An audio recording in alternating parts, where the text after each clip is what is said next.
little late getting started. Oh, here comes somebody else. Can't tell who it is. Chance is here. Okay, let me get Chance here. If I can find the pen. It was just here. I just marked. There it is.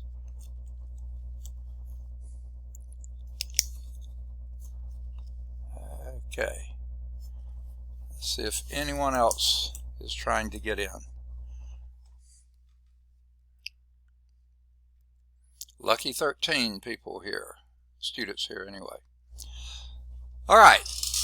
So I'll ask again, since a few more people have come in, any questions, issues, concerns, problems? Anything you want to bring up before we get started today? Now, I'll say this again. I said it a little earlier, but since there's more people here, let me say it again. I hope you know what next Tuesday is. 1 week from today is Election Day. And I hope a lot of you have already voted, because they've had early voting going on for quite a while. My wife and I voted more than a month ago. So I hope many of you have. If you haven't, I hope you are registered and you're planning to vote next Tuesday. Please, folks, vote. Okay, it's just, I think when we have like 42% turnout, that means 22% of the electorate, of the registered voters are going to decide who wins an election, and that's not good. That is not good. I think the turnout's going to be quite good in this election. I hope so anyway. But please, folks, get used to voting. Please get out there and vote. Okay. Now, if there are no but the other side of that coin is next Tuesday. My wife was saying this morning, it could be the internet is going to be overwhelmed because everybody's going to be trying to find out what's going on. So be ready for some disruptions or other things like that if we get poor signals. Oh, here's somebody else coming in. This is PC, which I believe is Shamari. Is that right? Let me see. I'll need to. There's just too many things open. I can't see everything. Shamari, that's you on PC, right? Good. Okay. Wanted to make sure I marked you correctly. Okay. All right. Good deal. I don't see any others coming in now, so I'm going to minimize this and go. And what I was just saying is next Tuesday is Election Day. Just stand by. It could be pretty rough on the internet because everybody may be on it then, but watch out for that. We're going to have class, but please, folks, if you haven't voted already, please vote. Okay. Now, if there are no questions on anything, let's pick up where we left off last time. We're in Chapter 2, quadratic functions and polynomial and rational functions. The first 5 sections are going to be polynomial functions. The last section is going to be rational functions. 2.1 is starting off with quadratic functions and models, and that's where we're picking up today, right here.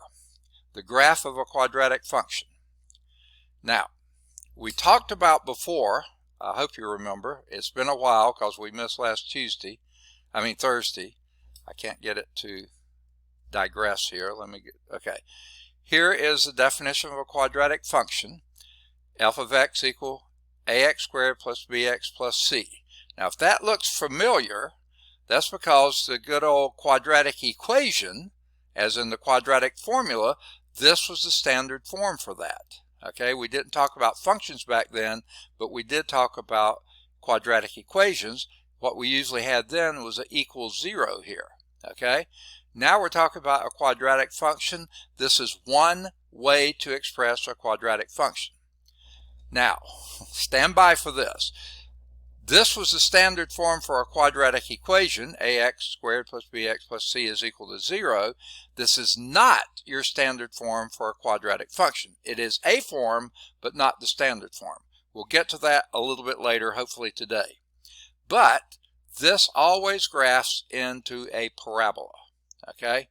And here are, wanted to reflect on this for a minute because this is what a parabola looks like. All parabola are symmetric with respect to a line called the axis of symmetry. Symmetric axis of symmetry, or simply the axis of the parabola. Now, what are some characteristics of that parabola? Okay. A parabola is either going to open up like this one does, or it's going to open downward like that one does. But whichever way it does, it's either, if it's opening up, it's going to have a minimum value. If it's opening downward, it's going to have a maximum value. Okay? Makes sense, right? The line that goes through that minimum or maximum value. Yes, question? Okay. That point, oops, here comes somebody else. Let me see if I can find out who it is. I think it's Ivan. Let me make sure that's Ivan who just came in. Yeah, Ivan's iPhone. Okay, so let me get Ivan here. All right. By the way, the top part of the alphabet is pretty well populated here. The bottom part's a little sparse, so try to get your rest of your bottom part of the alphabet in here, okay?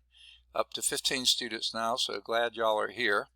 And I don't know how it was at your house, but our internet was awfully slow this morning. So anyway. So these are parabolas. Quadratic functions always graph as a parabola. Either opening upward like this one or opening downward like this one. The maximum, minimum, or maximum point of that parabola is called the vertex. Either the lowest point of one opening upward or the highest point. Okay, is there a question? Someone has a microphone on, I believe. Okay. So this is called the vertex. The vertical line that goes through that vertex, that is your axis, or axis of symmetry. Okay, so guess what, folks? Okay, if you know the point of the vertex, you know the equation. Okay, I believe someone has a microphone. Yeah, Terrell, it may be yours. Can you hear me, Terrell? Terrell, do you know if your mic's on? Hello, Mr. Brown. Terrell, I think your microphone is on. Let me see. Okay, let me see. Here's somebody else. Diana is coming in. Let me mark her present.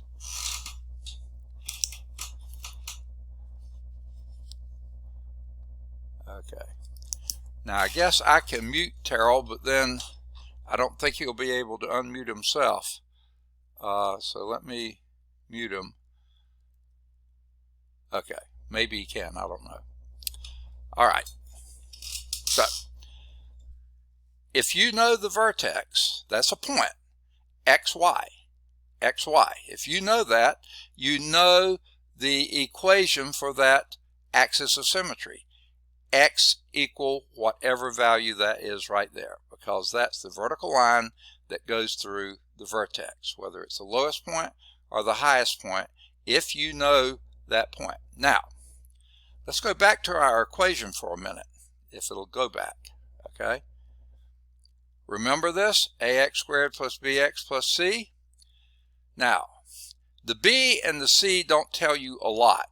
They tell you something, but not a whole lot.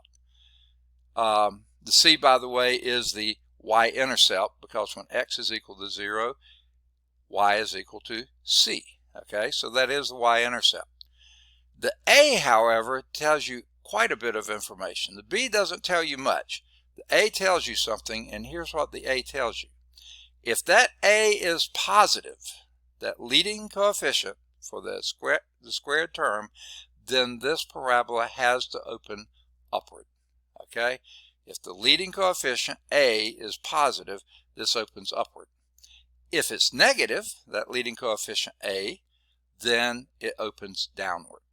So there you get some good information. If A is positive, the parabola opens upward. If A is negative, the parabola opens downward. Now A can't be 0, by the way, otherwise it wouldn't be a parabola, because if A was 0, that would be a linear function. It would not be a quadratic function. So A either has to be positive or negative. It can't be 0, and if it's positive, the parabola opens upward. If it's negative, it opens downward. All right, quite a bit of information on this one slide. Any questions? Okay. Now, when that leading coefficient is positive, like we just said, the graph of f of x equal ax squared plus bx plus c is a parabola opening upward. Okay. When the leading coefficient is negative, the graph of the parabola is opening downward. Okay. The simplest type of a quadratic function, almost the simplest, is f of x equal ax squared. If that a is positive, opening upward, negative is opening downward. What makes this so simple? When x is 0, y is 0. So it goes through the origin. Okay, so this is what those look like. That simplest form, and it's just a regular old parabola here that whose vertex is the origin, and since this vertex is the origin, we know the axis of symmetry is the y-axis. X equal 0. Right there, right here. Okay? It's the minimum value here is the origin, maximum value here is the origin. X equals 0, x equals 0. That's all you have to do for the axis of symmetry. The graph is a parabola whose vertex is 0, 0. When a is positive, the vertex is a minimum y value on the graph. When a is negative, the vertex is the maximum y value on the graph. Okay, I think they beat that into the ground. Okay, hopefully you're following. Does that make sense? All right. Now, when sketching the graph of f of x equal ax squared, it's helpful to use the graph. This to me is the simplest parabola. Oh, here comes somebody else. Looks like Weston was here already and evidently got bumped out, but is back again. So I've got him marked here, so hopefully he's able to come in this time. Okay. So back when they said the simplest parabola was like this, I was saying the simplest parabola is that one. Okay. Now what's the difference here? The a. Okay. Now we've already seen that the sign of a indicates whether the parabola opens upward or downward, but the magnitude of a is also useful to note. If that a, the absolute value of a, is between 0 and 1, remember a cannot be 0. That wouldn't be a parabola anymore. If it's between 0 and 1, then this is a very flat parabola. Okay? It's a vertical shrink. Okay? If a is greater than 1, then you have a vertical stretch, and it's a very narrow parabola. Okay? If a is equal to 1, this is what you got right there, and that's what we showed, if it'll show, right back here. This is with a equal 1, because you see when x equal 1, y is equal to 1. When x equal minus 1, y is equal to 1. That a is 1 in this case. Okay? They're indicating it's just positive, but this happens to be 1, a negative 1 in this case, because when a is negative 1, when x is 1, y would be negative 1. When x is negative 1, y would be negative 1. So this would be the case for f of x is equal to x squared. With negative x squared, this is f of x equal positive x squared. Okay. Now, remember, this is what we used to call our parent function. This was the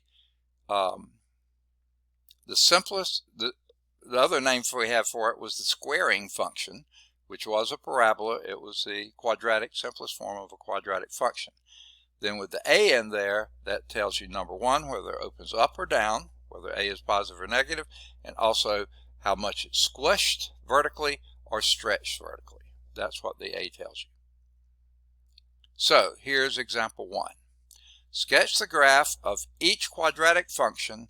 Compare it with the graph of y is equal to x squared. So let me get my pen, my pad, and let's see if we can do the sketch. Okay? All right. Now this is going to be a pretty rough sketch. That's supposed to be a vertical line. Ha ha ha. Okay? This is supposed to be a horizontal line. Okay, maybe a little better, but not too good. Okay? Now, it says compare it with the graph of y is equal to x squared. Well, let's just do that one first. Let's tick off a few points.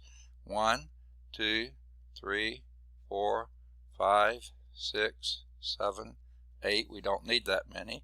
Negative 1, 2, 3, 4, 5, 6, 7, 8. We don't need that many. And then for y, we'll go 1, 2, 3, 4, 5, 6, 7, 8. Maybe even get 9 in there. Okay. Now let me make sure nobody else has been trying to get in. Because, goodness gracious, this is so hard to maneuver here. It looks like we're still at 15 students. Okay. So, now, let's plot y is equal to x squared. Okay, we'll plot that in red. Okay, when x equals 0, y is 0. Okay, when x equals 1, y is 1. When x equals negative 1, negative 1 squared is 1. When x equals 2, y is 4. 1, 2, 3, 4. So that would be right here. When x is negative 2, negative 2 squared is also 4. So there's your leg on this side. When x equals 3, y is 9. 1, 2, 3, 4, 5, 6, 7, 8. Let's see. 1, 2, 3, 4, 5, 6, 7, 8, 9. There it is. Okay. Looks like it's right about there. Okay. And negative 3 would also be 9. So that would be right about there. Okay. So here's what this parabola looks like. Y is equal to x squared. Comes down here. Now, folks, remember, parabola are never pointed. They're always rounded. Always rounded at the vertex. Never pointed. Okay? So that's basically kind of what the parabola looks like. It should be continuous there. My drawing leaves a lot to be desired. Okay? Should be continuous here too. Okay. Now, let's pick a color for A here, for your F function. Someone give me a color. We've got black, brown, we've already used yellow. Okay, we'll use yellow. Okay. Now this may be a little hard to see, but hopefully you can see it. If I can find it. Goodness gracious, there it is. Okay. Here is your f of x, yellow here. Okay, can you sort of see that? All right. Now, when x is 0, x squared is 0, and 1/3 of 0 is 0. So guess what? When x is 0, you're right there at the origin still. Okay? I can't get it to draw, but there it is. Okay? When x is 1, 1 squared is 1. 1/3 of 1 is 1/3. So it's down here. This is the one that the elephant sat on. Okay, can you see that mark? When x is equal to negative 1, negative 1 squared is 1. 1/3 times that is 1/3 again. So here the elephant sat on that one too. Okay, a vertical shrink. Okay, when x is equal to 2, where in the world is my pen? Come on, where are you, pen? There we are. Okay, when x equals 2, 2 squared is 4. 1/3 times 4 is 4/3. That's just a little bit more. That's 1 1/3. So it's right here. And same thing over here. Minus 2 squared would be, goodness, I cannot see my pen. There it is. Okay, I found it. That's right about there. Okay. when x is equal to 3, 3 squared is 9, 1/3 of 9 is 3. So when x is 3, y is also 3. If I could find my pen again. Goodness gracious, this pen is so elusive here. There it is. 3 and go up 3, right about there. And when x is -3, -3 squared is also 9, 1/3 of 9 is 3. So it's somewhere over the rainbow here, right there. Okay? This is so aggravating. Why in the world it's doing that, I don't know. Okay. PowerPoint is such a pain in the neck. Okay? We're going to have to start back over. This is such a pain. Okay. I don't know why it did that. Okay. This is such a pain. But you saw the pattern that was happening there. Let's just move on with what they're doing. This is what was here comes Ladarius. Let me get him marked here, and then we'll get back to this. Okay. So the bottom part of the alphabet is picking up a little bit of steam here. Okay. You saw we were doing that. We had plotted the first one, y is equal to x squared, right here. And I'll go back and make that in red like we did before, if I can get the pen to do it. Come on. I don't know why. Where in the world? Well, that's why I was doing the back side of the pen. Okay. This is this function right here. That's that one. We did this one in yellow. Okay. This was the yellow one. If I can find the pen again. There it is. Okay, that's the one yellow, and that's what they're doing as the black function down here. So this is the graph of that one. And if you remember what we were graphing, that was 1/3. Everything was 1/3 of the point above it. Okay? Now, let's do the g of x. What color you want that one? Anybody? There we go. Okay, we have black, we have sort of a brownish, we've already used red, we have an orangish, we have a light green, a medium green, a light blue, a medium blue, a dark blue, and a purple. Give me a color. Anybody? Say again? Which green? Dark green. Okay, we'll use the dark green here. And this will be our G here. G for green. That makes sense. Okay, what do we do with that one? Well, here, whatever we had for the y is equal to x squared here, we double the y value because y is g of x or f of x. Okay, so when x equals 0, guess what? It's still 0. When x equals 1, this would have been 1, but now it becomes 2. So that would be there. And x equals -1, -1 squared is 1, double that and you get 2. Okay, so here is the green function. Okay, 2, when x equals 2, square that you get 4, double that you get 8. That's somewhere way up here. Okay, and we don't have room for it, so somewhere up here. So this is the parabola that then would be represented by something like this. I didn't draw it. So you see, when the A is between 0 and 1, like the 1/3 here, if I could get the pen to show up somewhere here, there it is, the 1/3 here, then that's a vertical shrink. And that's why the function down here, the yellow one that's they did it black. That's why it's a shrink, whereas when the A is greater than 1, as in 2, it's a vertical stretch. And that's why the green function stretches upward. Does that make sense? Okay. The output of f of x equal 1/3 shrinks by a factor of 1/3, whereas the output for g of x, which is multiplied by 2, stretches by a factor of 2.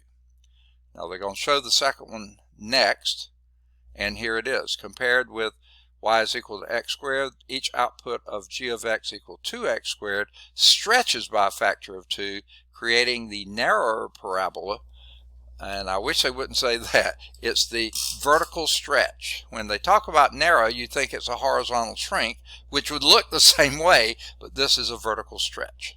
Okay, does that make sense? Okay, so there is example 1. Now, this is top of page 116. About the middle of the page, and by the way, every time you see an example, there's usually a checkpoint right afterwards. So please do the checkpoints. Okay? And right below the checkpoint says in example 1, note that the coefficient A determines how wide or how narrow that f of x is. Okay? If A is between 0 and 1, it's going to be a very wide parabola because it's a vertical shrink. If A is greater than 1, it's going to be a narrow parabola because it's a vertical stretch. So when the absolute value of A is small, the parabola opens wider than when the absolute value of A is large. Okay? We know that the graphs of, okay, now here they jump into a brand new rapid here. What happens here? This is our transformations, remember? Y is equal to f of x plus or minus c.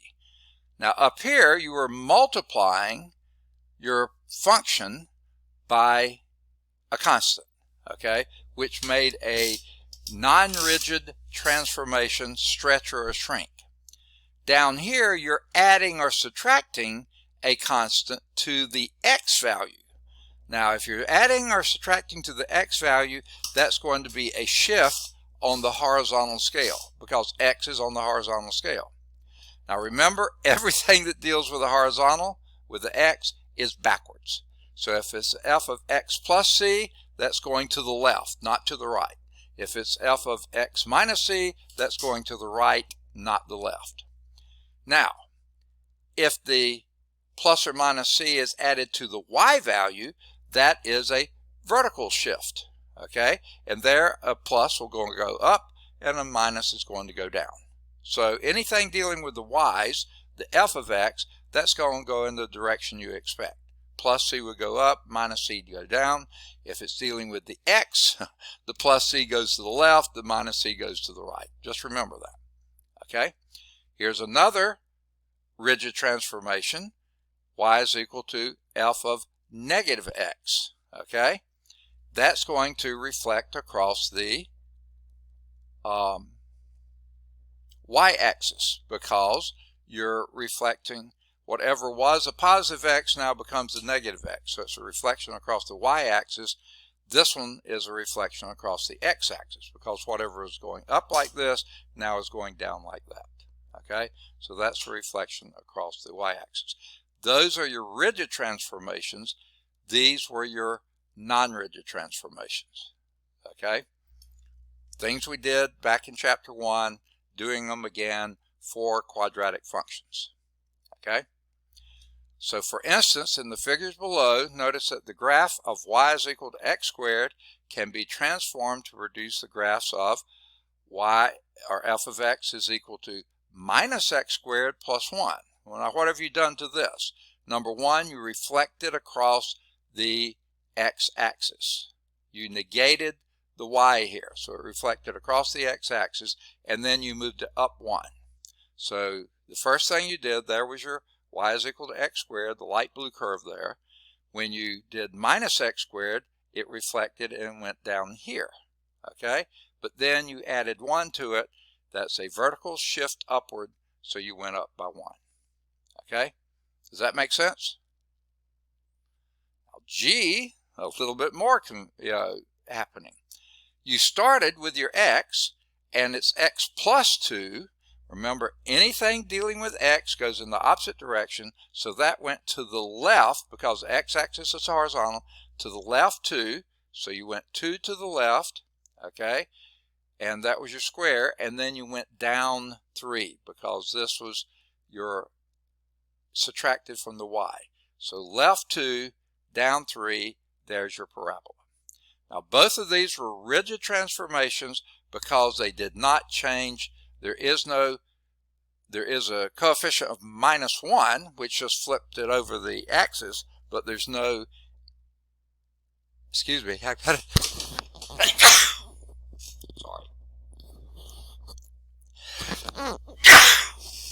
Sorry about that. Just suddenly the sneeze came on.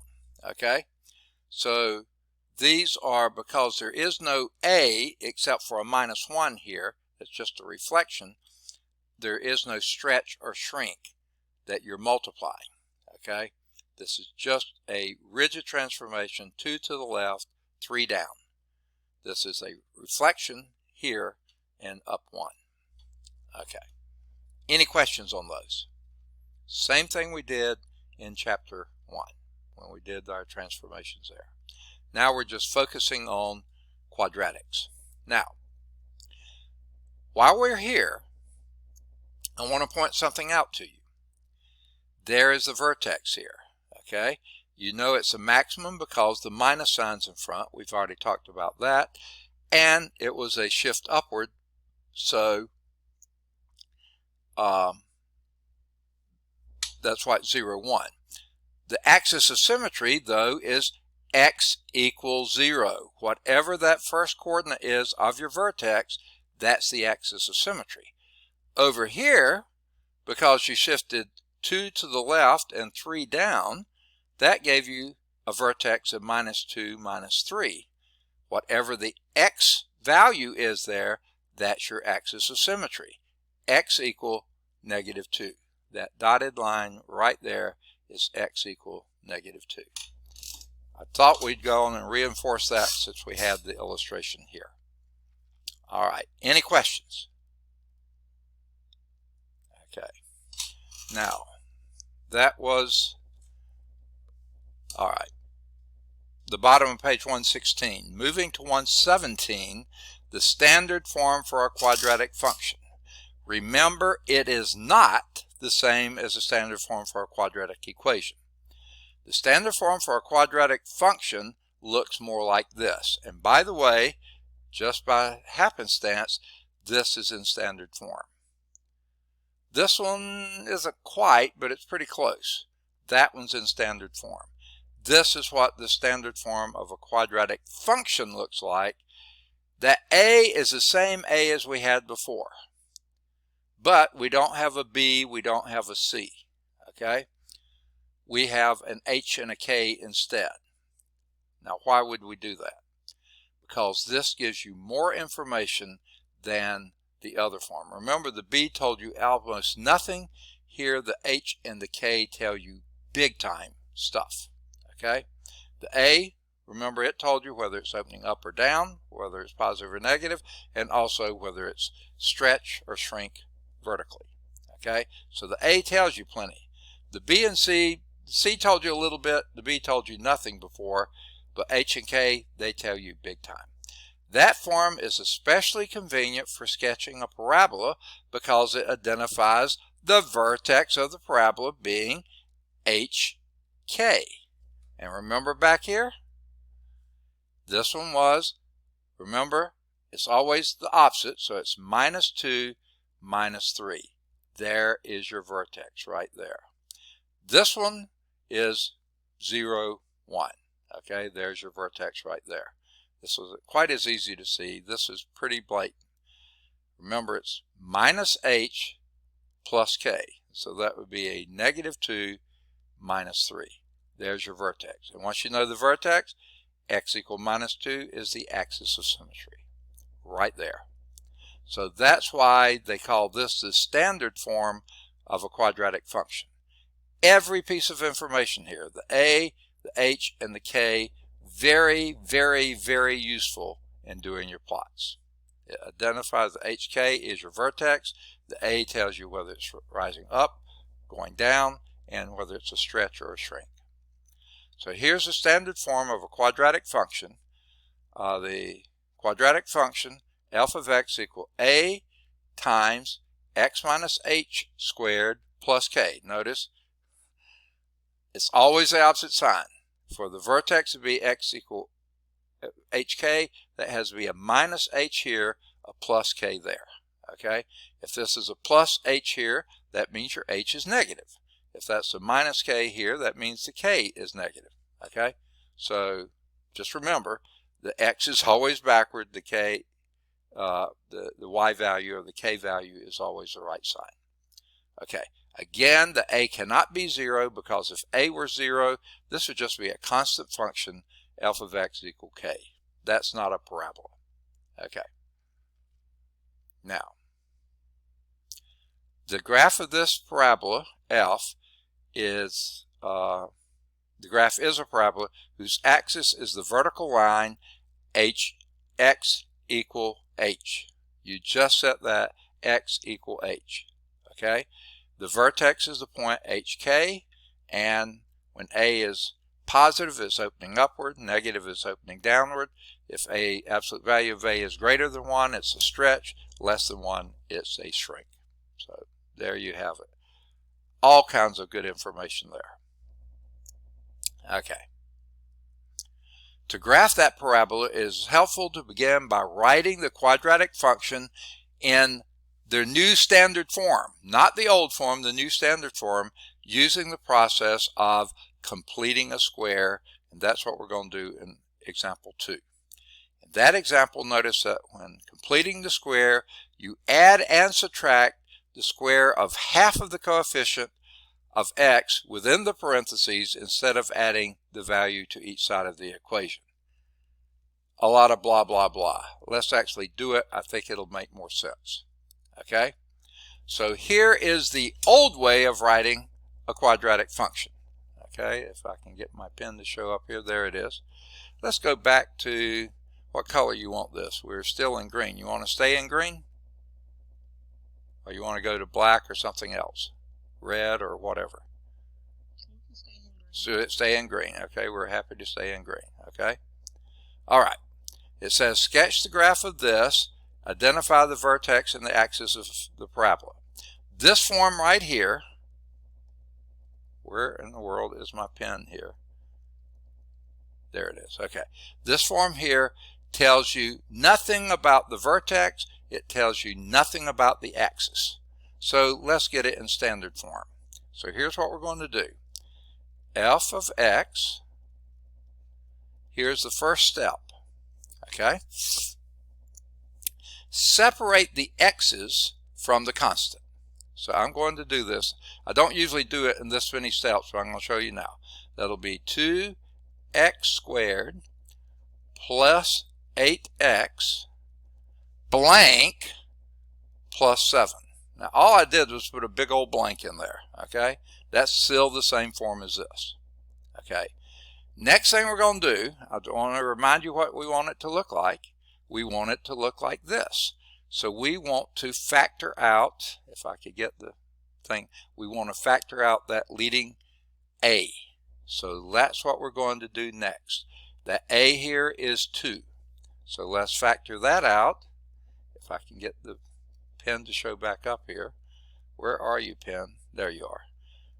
Now, factor out the 2.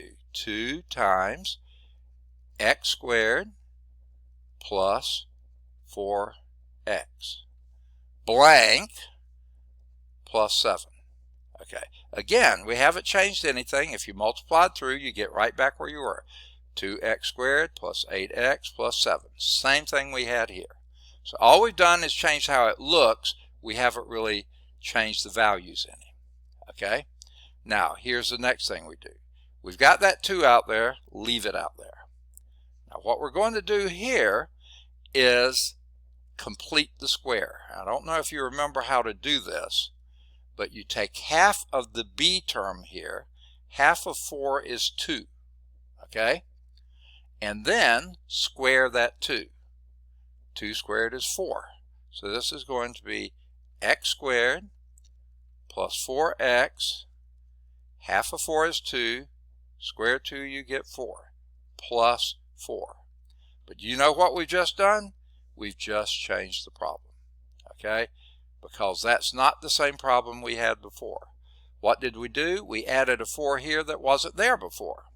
But we didn't just add 4, we added 2 times 4 because the 2 is outside the parentheses. So we added 8 to this part. What we're going to do now is subtract 8. Now we've got the same thing we did to begin with. And you can multiply through and see you haven't changed it.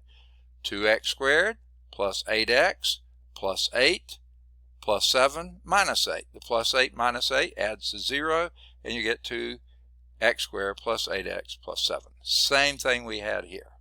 So that's what we do. Now, what's next? Leave that 2 on the outside. That's your a. Now, we just completed the square, and here's something I like to do, okay?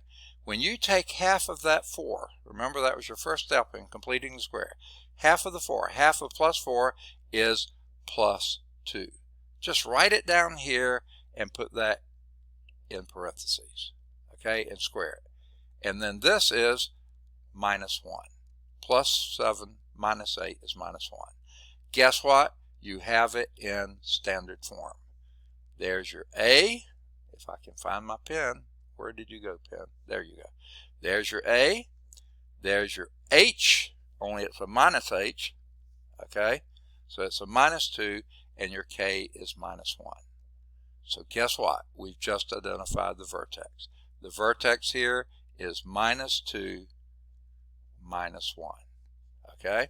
The axis of the parabola, we know that too. It's always x is equal to that first coordinate of the vertex, x equal minus 2, okay? There we have it. Oh, it says sketch the graph, so we do need to do that, okay? Now, what I'm going to do, I'm going to get rid of a lot of this writing here. I'm going to write what we concluded here, if I can find my pen. Where did the pen go now? There we go. Okay. In standard form now is f of x is equal to 2 times x plus 2 squared, okay, minus 1. That's the standard form. That gave us our vertex to be, I wish I could find the pen. Where did it go? There it is. Okay, there's the vertex. Here's your axis of symmetry.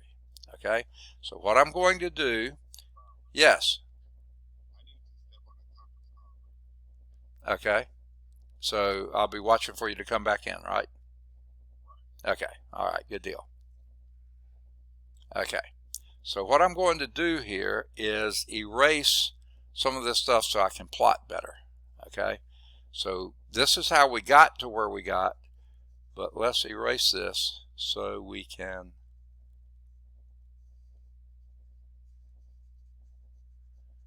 plot the graph a little bit neater.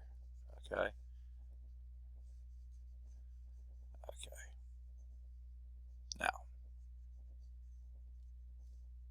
so what we're going to do is draw my axis. Okay. This is going to be pretty pathetic, but here it goes. There's supposedly a vertical axis. Let's do the horizontal axis about like this. Okay, now let's tick off a few points here. 1, 2, 3, 4, 5, 6, 7, 8. Negative 1, 2, 3, 4, 5, 6, 7, 8. Positive 1, 2, 3, 4, 5, 6, 7, 8. Negative 1, 2. Okay, we did need a couple down there. Now, how do we go about sketching the graph? Best place to start, the vertex. There's your vertex. If I could find it. The pen just keeps disappearing. There it is. Okay. Negative 2, negative 1. So you go left 2, down 1. There's your vertex. Okay. Your A here is positive, so that means it's going to be opening upward from there. Your axis of symmetry is going to be x equal minus 2. There it is. Because the book usually draws that as a red line, dotted line, I'm going to do the same thing. Here is the axis of symmetry. Okay, not a bad idea to put that in there. Has to go through the vertex. There it is. So there it is, x equal negative 2. That's the axis of symmetry, the axis of the parabola. Okay, now let's get back to our green here. Okay, now here to me is the easiest way to do this. There is your function right here in standard form.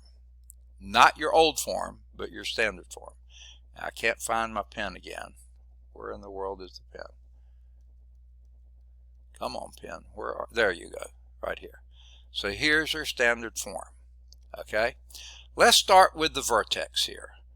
Negative 2, negative 1. Let's go either to the, okay, wait, time out. The next easiest thing to do is go back to this form. Okay, I normally said this isn't very useful. However, this does one very useful piece of information. When x equals 0, y is equal to 7. Because you put a 0 in here, 0 in there, your y is equal to 7. So that's your y-intercept. Remember I said that is what that form showed you. So let's go up 7. 1, 2, 3, 4, 5, 6, 7. So there's your y-intercept right there. Okay, right there. I wish I could get it to draw. Now, because of our axis of symmetry, notice that point is 2 units to the right of your axis of symmetry. So you can just go 2 units to the left of that, right here, and you have another point. Okay, right about there. That's what the axis of symmetry tells you. Whatever your point is on this side, you're going to have a corresponding point over here. Okay, so now we've got 3 points. We could almost draw this parabola right now. But let's go back and do a little bit easier. So here we start with the origin, with the vertex, negative 2, negative 1. There it is down here. If I could get it to show up again.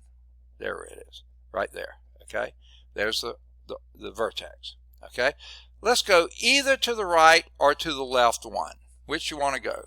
Right 1 to minus 1 or left 1 to minus 3? I don't care. You choose. Anybody. Let's either go 1 to the right or 1 to the left. Go to minus 1 or minus 3. You choose. Anybody. Minus 3. Okay, we'll go to minus 3 over here. So let's put a x equal minus 3 in our equation here.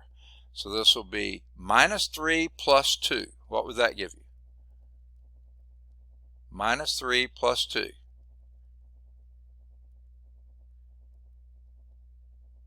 Minus 3 plus 2 would be minus 1. Square minus 1, you get plus 1. Right? Multiply 2 times plus 1, you get plus 2. Subtract 1 from it, and you get 1. So when x equals minus 3, you're at plus 1. So there you are right there. Why in the world? Okay, right there. Well, use your axis of symmetry. Go 1 to the right, and there's the other one. Okay? We've now got the parabola basically drawn for us. Okay? We know that it's got to go through. I've got to find my pen again. This pen keeps disappearing. Come on, pen, where are you? There you are. Okay, it goes through here. It comes down through this point. It goes through the vertex, goes back up here. I don't draw very good curves, and goes through the y-intercept here and keeps on trucking. There's your parabola. Vertex. Come on, where are you, pen? This pen just disappears on me. There we go. The vertex here is -2, -1, and then these other points are there based on that vertex, and there you've got it. Notice horizontal shift 2 to the left, exactly what, yuck. This is so aggravating. Okay. That tells you right there, x plus 2, that's a horizontal shift to the left. Down 1, a vertical shift to the down 1. So that's what got you there. And then you have a vertical stretch here with the +2 going upward. Okay, there you have it. You have a parabola that's nice and narrow because of the a equal +2, and you have your vertex. So there you have it. Really not too hard to sketch these parabola. Let me clear my scratch out of the way, and then we will see how the book did it. Okay? Begin by writing the quadratic function in standard form. Notice that the first step is completing the square is to factor out the coefficient of x squared. Any coefficient that's not 1. Here we had that factor was a 2. We want to factor that out. Now I like to separate the x terms from the constant terms. So I did 2x squared plus 8x blank plus 7. I like to separate them. Then factor out the 2 from only the x term. Don't try to factor it out of the constant term. It doesn't matter. We want it just out of the x term. So that's what we do next. I like to put a blank in there. They didn't. Okay. Now I don't know if that's someone trying to chat or whatever, but it's making noises on me. Factor out the 2, and that gave you x squared plus 4x blank. I wish they'd have put that plus 7. Okay. So factor out the leading coefficient, the a, out of the x terms only. Don't mess with the constant term, just the x terms. Okay. The next thing we do is take half of the b here, you know, the 4, half of 4 is 2, square it and you get a +4, then subtract it and you get a -4. Okay, so you haven't changed anything, just made it bigger. Okay, stretch it out some. They do it inside the parentheses. I like to do it outside the parentheses. Whichever way floats your boat, that's perfectly fine. Okay, to me this is a little confusing this way, but it's okay, it's correct. Okay. Now, after adding and subtracting the 4 within the parentheses, you now regroup the terms to form a perfect square trinomial, which means you have to take the -4 outside of the parentheses. Why put it in there if you got to just turn around and take it out? So anyway, that's what you do. The -4 can be removed from inside the parentheses. However, because it had a 2 in front, you're actually a -8 here. So you're going to have to, because it's a -8 here, that's what you're adding here. You added a +8, you have to subtract 8 and put the minus there. That's why their form, to me, is a little confusing. It's so easy to make a mistake, but if you understand this, go for it. Okay, so that's your -2. 2 times the -4 is -2 times 4, then +7. And again, this to me is awkward looking. As long as you understand it, it makes sense. If you don't understand it, it's sort of awkward looking. So hang with that. Okay, regroup your terms. Why put them in there in the first place? But they regroup them. And there's another sound. I don't know what that stands for. So it's 2 times a perfect square trinomial, x squared plus 4x plus 4. That's what completing the square does for you. The -8 that you got when you added 4, 2 times 4 is 8. You have to subtract 8. That to me is a good place to do it. I put it on the other side. It doesn't matter where you put it. And that now gives you 2 times, this is a perfect square trinomial for x plus 2 squared, and then this gives you your minus 1. That gives you your h, minus 2. Remember, the h is always the opposite sign, minus 2. The k is always the same sign, minus 1. Your a is 2. Okay, there's your standard form right there. Once you have that standard form, you can see the graph of f is a parabola opening upward because the 2 is positive and has a vertex of -2, -1. Okay, so that's where we start. When we draw our parabola, we go left 2, down 1. There's your vertex. Axis of symmetry would be, x equal -2. They did it in red line like we did. Okay, and then they just plot some points here. Okay, that's not really very fair, but they did it. Okay, I showed you how to plot those. Go to the right or left one and then figure out the point there and there. Axis of symmetry is your big friend here. Your y-intercept was up here at +7, so minus, +7 on this side of the axis of symmetry as well. So you got just about everything you need to plot your graph. Any questions? Okay, so that was example 2. Okay. Okay, in the figure you can see the axis of the parabola is the vertical line through the vertex x equal -2. We've already said that.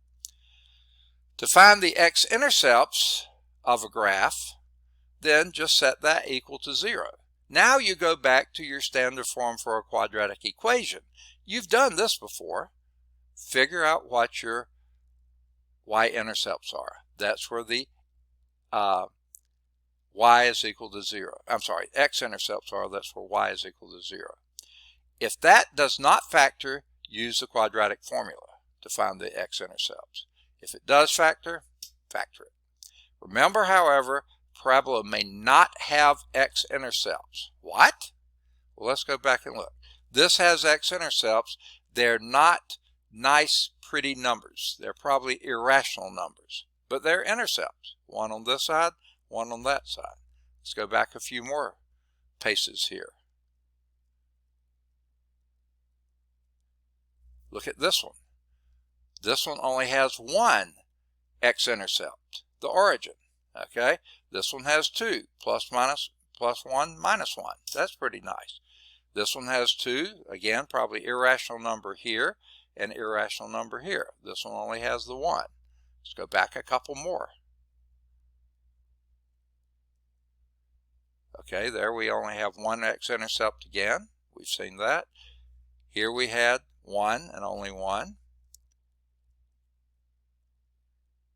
There we had 1 and only 1. Here we go. Notice this parabola has no x-intercepts. It never crosses the x-axis. Its vertex is above the x-axis. The a is positive, meaning it's opening upward. This one has 2 x-intercepts, there and there.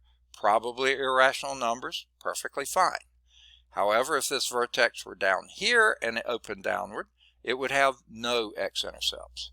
So you may have one x-intercept, as in this case. You may have 2 x-intercepts, like this, or you may have no x-intercepts, like that one. So you'll either have 2, 1, or 0 x-intercepts. Okay? Now how do you get them? You set your function equal to 0.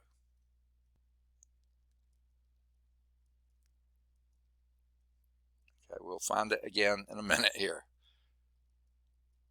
Okay. Here we go. To find the x-intercepts, that's where y is equal to 0. Your f of x is equal to y. Set that equals 0. There's your standard form for a quadratic equation.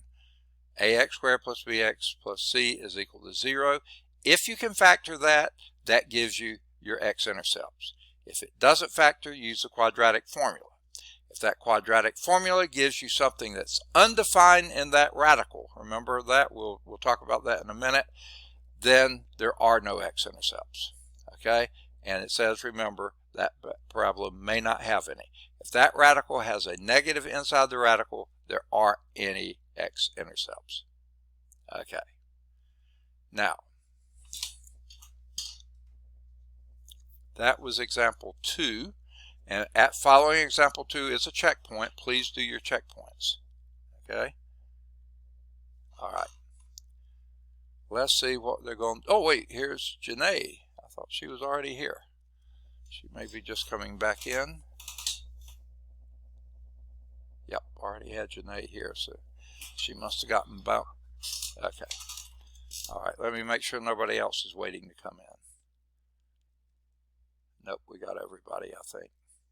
Don't know if Terrell's made it back or not, but here we go.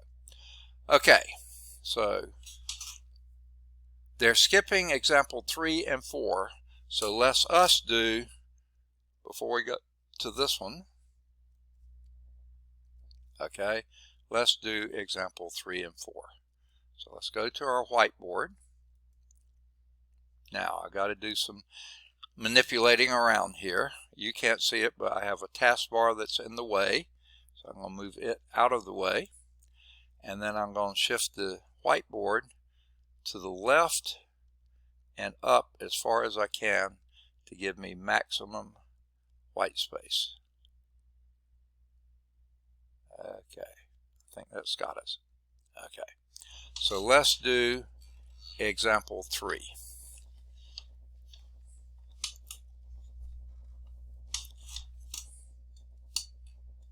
All right, sketch the graph of this function. F of x is equal to minus x squared plus 6x minus 8. Now, it says identify the vertex, x-intercepts. We're also going to do the axis of symmetry. So we're going to do all 3 or 4 of those. Okay. Now, if you recall, what's the first thing you do? You don't like to have a coefficient in front of the x squared. So the first thing we're going to do is separate the x terms from the non-x terms. So that's going to be minus x squared plus 6x blank minus 8. Sorry. Okay. Now what? Factor out that minus 1. So this is going to be minus an x squared. And when you factor out the minus here, that becomes a minus 6x blank minus 8. Okay. So far you haven't changed a thing except how it looks. Okay. Now we do the next step. The minus 1 is still there. Okay. And we take half of the b term here, the minus 6, that would be a minus 3, square it, and it becomes a plus 9. Okay. So that would be half of minus 6 is minus 3. Square it, you get a plus 9. But there was a minus sign in front, so you just subtracted 9. That means you add 9 here. Because this was a minus 9, then you have to do a plus 9. Okay. Now once you've done this, that is automatically your perfect square trinomial. That would be x, and remember, as soon as you take half of this, minus 3 squared. There you have it, just right there. And over here, you have a plus 1. All right. So what do we have? What did they ask for? What's your vertex? Your vertex is the opposite of this, 3, 1. So your vertex here is 3, 1. What's your axis of symmetry? Oh, here comes Terrell back in. Let me get him marked here. Okay, I already had him on the roll. let me make sure I did. Yeah. Okay. All right. Oh, you're kidding me. Okay. Let's try to finish this quickly. Axis of symmetry is simply x equal 3. Right there. Whatever that first term is. Okay. So, we found that. What we didn't find are our x-intercepts, so we'll do that next time, and we'll also graph it next time. So let me sort of make a note here that that's what we've got to do. Okay, we'll do the x-intercepts here, and we'll do the graph. Okay. All right, sorry I ran out of time, did too much talking. Let me get my page marked here, and let's do, we almost finished 2.1. Here's the homework exercises. Do either 5 or 7. They're both at Calc Chat. Do any of the, either 9 or 11. They're both at Calc Chat. 9 is at Calc View. Do any of the odds 13 to 25. They're all at Calc Chat. 17's at Calc View.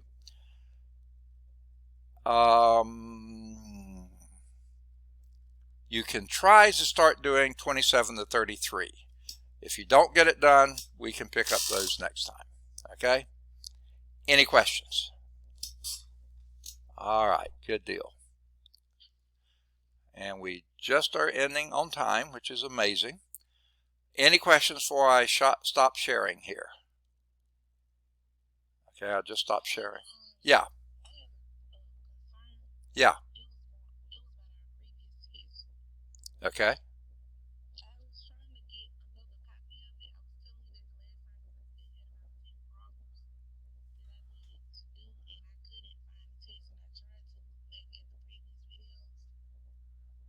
Okay.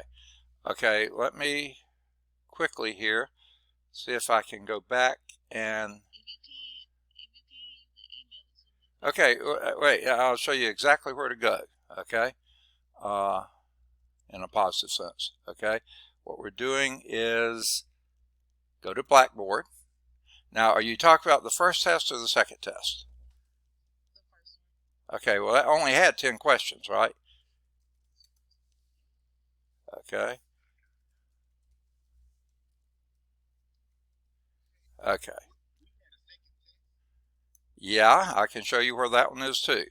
When we finished chapter 1, there was a second test. Okay. Now, I'm going to try to make this as quickly as possible. Let me get to the right course here. Okay. This Blackboard is such an awkward thing. Okay. I'm going in Blackboard to find this course. There it is. Math 112 Pre-Calculus Algebra. You see it? Okay. The easiest way to get there, go up here to Messages. Oh, wait. Okay, sorry. The Zoom cut out. Thank you. Okay. Screen share. Okay. There it is. Now, can you see where we are? Okay. So let me move this out of the way. Okay. I'm going to also move y'all out of the way because you're blocking my view. Okay. Here we are in Math 112. Pre-Calculus Algebra. This is our site. Go up here to Messages. You see that? The envelope? Messages. Click on that. And there is your first test and a sheet of graph paper. Now, some people said they had trouble reading all the things on that, so I put the first test in a PDF as well. Then I put the second test here, okay? And also the same piece of graph paper. Not very good graph paper, but you got it. So there's where they are. Now, if you can't open the second test or you can't read everything on it, let me know and I'll do a PDF on that one as well, because I do believe I've got it. Let me just make sure which one I've got out there. It is, no it isn't. Yeah, it's the PDF, so you should be able to read it. There's your, now this says T1. Remember this one, before COVID, I gave quizzes and tests. That first, what we're calling test now, was quiz 1 before. What we're now calling second test was test 1 before. So that's why it says T1. The other one, this one down here, says Q1. So that's where you can get this one. There's the PDF. Here's the PDF of the second test. Remember, the first test only covered 1.4 to 1.6. The second test, this one here, this covered 1.4 to 1.9. So some of it is duplicated, not the same questions, but asking over the same stuff. Now to open these, go to the 3 dots here. They call it an elliptical. When you click on that, it says download. If you click on that, it'll come down to the lower left corner and you'll watch it download. Then you can open it up. Okay, does that give you what you need? All right, glad to. All right. Any other questions? Great question, by the way. Okay. So let me stop the sharing then, unless there's other questions on this. Okay. And then I'll end the meeting, unless there's more questions. Any questions? We'll see you on Thursday. Be careful. Any other questions? All right. Thank you. You too. Bye-bye.